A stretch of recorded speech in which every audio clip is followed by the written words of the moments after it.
All right, welcome back, Honors Algebra 2. This is your second lesson for the week. We're going to be talking about solving trigonometric equations. I do want to also mention to you that we are going to be using the unit circle once again today, so make sure that you've got that by your side ready to go. And again, make sure that you've gone through that discovery activity from last week first before you start these notes. So our goals for today to be able to solve trigonometric equations. We're also going to give our answers in terms of k, because really there's going to be kind of a solution set of answers that we'll look for. Before we get going, this would be a good time for you to kind of warm up, see how much you remember from the previous video. Let's see if you can find the value for numbers 1 through 4 using the unit circle. So pause the video right now, and then I will work through these in just a moment.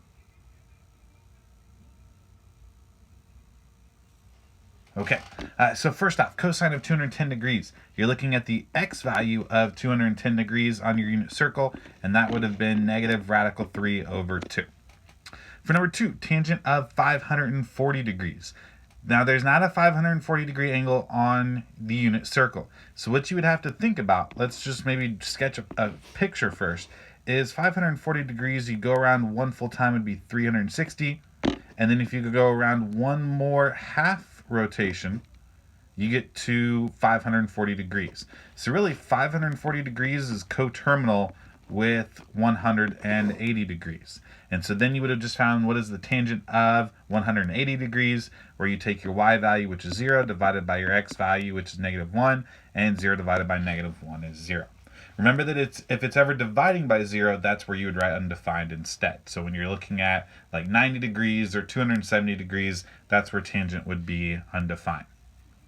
Okay, number 3, get some radians in there. Sine of 5 pi over 3. So you're looking at the y value of 5 pi over 3, and that is negative radical 3 over 2.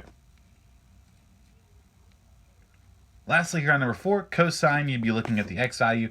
Negative 7 pi over 4 would be coterminal with pi over 4. So then you're just looking at what is the cosine of pi over 4, and the square, or the x value there is square root of 2 over 2.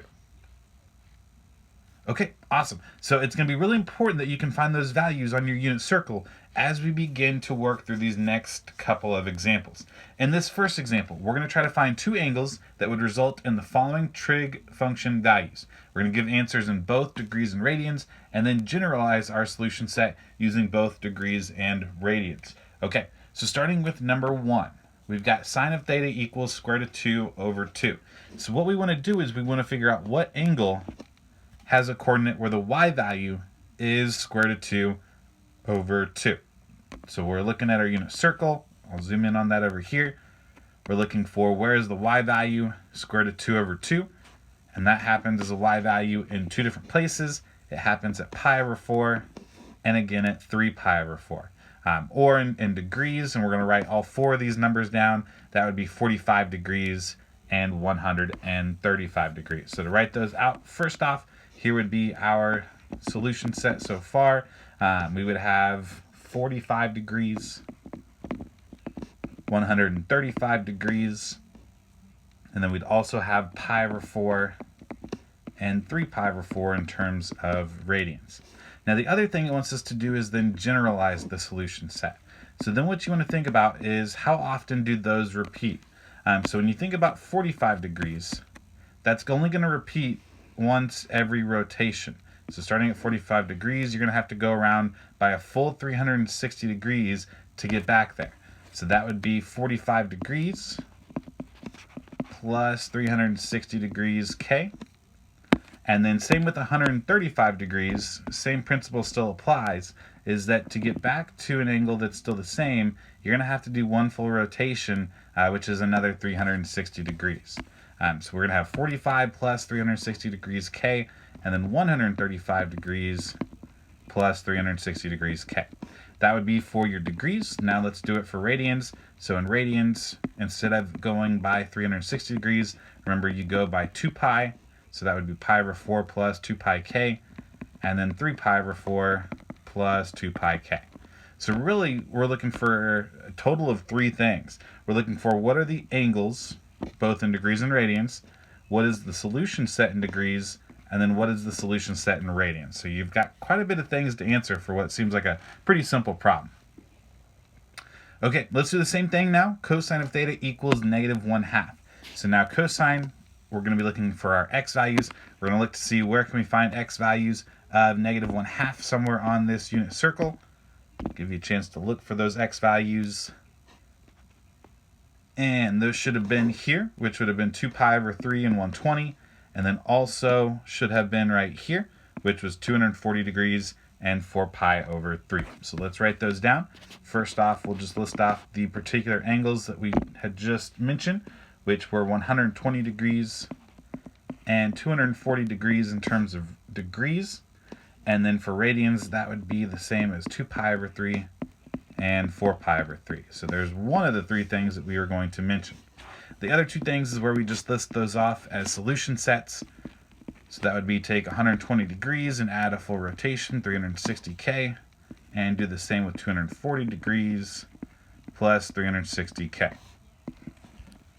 Okay, and then one more thing to list off is that same principle, but for radians. So that would be 2 pi over 3 plus 2 pi K, and then 4 pi over 3 plus 2 pi K. All right, cool. One more example of these, and we'll get to some actual equations in just a moment. So on number 3, tangent of theta equals 0. This one's a little bit trickier to kind of figure out. So remember that this is y divided by x is what tangent is. So if you think about what that means, in order for this to be 0, the only way you can get 0 by dividing is to take 0 divided by some number. So really what we're looking for is it doesn't matter what the x value is, but the y value has to be 0. So in other words, what we're really looking for is where is our y value 0. So if we take a look at our unit circle, we look for where is our y value 0. And that should be happening in a couple of places. That should be happening at 0 degrees and 0 radians, as well as at pi and 180 degrees. So to list off those answers, we'll go ahead and do that now. So that would be 0 and pi, as well as 0 degrees and 180 degrees. So there's the two angles that we found written two different ways. In addition to that, we're going to write our solution set. Now, you can write the solution set one of two ways. One way you could write it is the same as we've done on the previous problem, 0 plus 360 degrees, and then 180 plus 360 degrees K. That would be one way to write it, although that's not the simplest way to write it. And here's the reason why. Unlike in the other problems, this actually repeats itself more frequently. Every other problem you need to go around 360 degrees for it to happen again. In this particular problem, you actually only have to go 180 degrees, and then go another 180, and then another 180, another 180, and this repeats actually every 180 degrees rather than every 360 degrees. So the more simple way of saying this is to just take 0 plus 180 degrees multiplied with K. In the same way, we can write that with radians. We would just say that our angle theta is equal to 0 plus, and the equivalent of 180 degrees in radians would be pi radians, so that would be 0 plus pi K. So, similar idea, just a little bit easier way of writing it when you get to tangent. And tangent's about the only time that happens. There are some special cases with sine and cosine where it can happen, but those aren't as common. All right, so now we can actually get to some solving here. So in example number 2, we're going to be solving some equations. We may not look at all of these. We'll just kind of jump around to the ones that look like they'd be good to work. It tells us we're also going to give our answers both in degrees and radians like we did on the previous example, and then generalize the solution set using both degrees and radians. So basically the same as what we were doing before with the additional kind of solving that we have to do. Okay, so on number 1, 3 equals 1 plus 4 cosine of theta. So before we can start to look for what angle we want, we first need to get theta by itself. So in order to solve, we're going to first subtract 1 from each side. Let's get rid of that. So subtract 1 from each side. We get that 2 is equal to 4 cosine of theta. And then to get theta by, or cosine of theta by itself, we're now going to divide each side by 4. So we now know that 1/2 is equal to cosine of theta. So we need to look on our unit circle, figure out where 1/2 would be. So cosine, we're looking for x values. Here is 1/2. So that's going to be at 60 and at 300 degrees. So for our answer, we'll write it in a few different ways. Let's first just list off the angles that it happened at, which were 60 degrees and 300 degrees, which were at pi over 3 and at 5 pi over 3. Now we can generalize for degrees. So for degrees, whether you're using 0 or 60 or 300, we'd be adding by 360 degrees multiplied with k in either case. Again, that's just because it only repeats every 360, not like tangent where we had every 180. And then same for radians. We'll copy down our two angles. In both cases, we're going to add by 2 pi, which would be 1 full rotation, multiplied with k. All right, let's take a look at number 2. So number 2, negative 24 fifths equals negative 5 minus 1/5 multiplied by tangent of theta. Now, I don't know about you, but sometimes fractions are just kind of a nuisance to work with. So let's get rid of those fractions. Let's do it by doing this. Just kind of a quick and easy thing to do. Let's multiply by 5. In fact, to make everything positive, let's just multiply everything by negative 5. And we'll distribute that throughout the entire equation. So when you multiply here, negative 5 multiplied by negative 24 fifths, the negative 5 here and negative 5 here are going to cancel. So that's just going to be positive 24 is equal to negative 5 multiplied by negative 5 is 25, and that's a positive 25. And then when we take negative 5 multiplied by negative 1/5, again, those 5s are going to cancel, as are the negatives. So that's just plus 1 multiplied by tangent of theta. Okay, so now solving for theta, we're going to subtract 25 from each side. That tells us that negative 1 is equal to, well, 1 tangent of theta is really just tangent of theta. So now we know what we're looking for. We're looking for where would our tangent of theta be equal to negative 1. This is where it's really helpful if you've got those tangent values written kind of off to the side of each of your coordinates. If you don't know, let's kind of think about what this is saying. We're taking y divided by x to get negative 1, which means that really the y value and the x value would have to be the same but opposite signs. So what you're looking for is where are our coordinates the same. So for instance, square root of 2 and square root of 2 over 2, square root of 2 over 2 are the same, but they're not opposite signs. But here at 135 degrees, negative square root of 2 over 2 and square root of 2 over 2 are the same. They're just opposite signs, so that's going to be one solution. When we look at 5 pi over 4, same values but not opposite signs. And at 7 pi over 4, same values, opposite signs. So those are going to be our two values. So to list these off, let's go ahead and do that now. We found that 135 degrees as well as 315 degrees. And then in terms of radians, that would have been 3 pi over 4 and 7 pi over 4. As for listing off the solution set, let me find some room.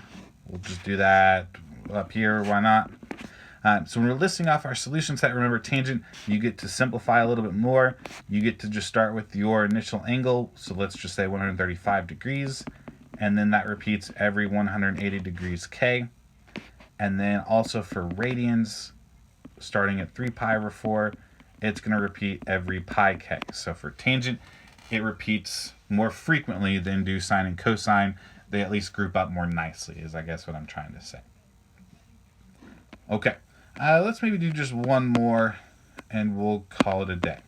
Let's jump down to number 5. So this will be a chance to take a look at sine. So let's go ahead and solve for it. So first off, let's add 1 to each side. So that tells us that 4 sine of theta is equal to 0. So then to solve for sine of theta, we'll divide each side by 4. So we're looking at where is sine of theta equal to 0 divided by 4, which is 0. So remember, sine is your y values. Let's look to see where is the sine or our y value 0. That's going to be at 0 and at pi and 180. So this actually is going to be a slightly different example, kind of a nice one to look at. Let's first off list those angles out. So that was 0 and pi, as well as 0 degrees and 180 degrees. And you might notice that this is very similar to what happened on the example number 1, part 3, which is where our angles ended up being 0 and pi, and then 0 degrees and 180. And we said that was part of the reason why we got to simplify it and write it a little bit more cleanly. It actually turns out in this case, it's kind of a special example, but we get to do the same thing with sine, is we get to say that this is equal to 0 degrees plus 180 degrees k, and then also we get that 0 plus pi k would all be the different forms that you could write that as an answer. Okay, I think that's all I've got. The only other things that I will mention to you is be careful. Notice that in all cases, both sine and cosine have to be between +1 and -1. So if you ever end up with anything outside of that, then it's going to be undefined. Tangent can be a little bit more lenient with the answers to that. So just kind of be aware of that as you're working through the practice. That brings me to my next point. There really wasn't a whole lot of problems on big ideas for this section of notes. So if you would like some additional practice, you can find that in a couple different places. The first place is on Schoology. There is a part of Schoology that is called Unit 9 Extra Practices.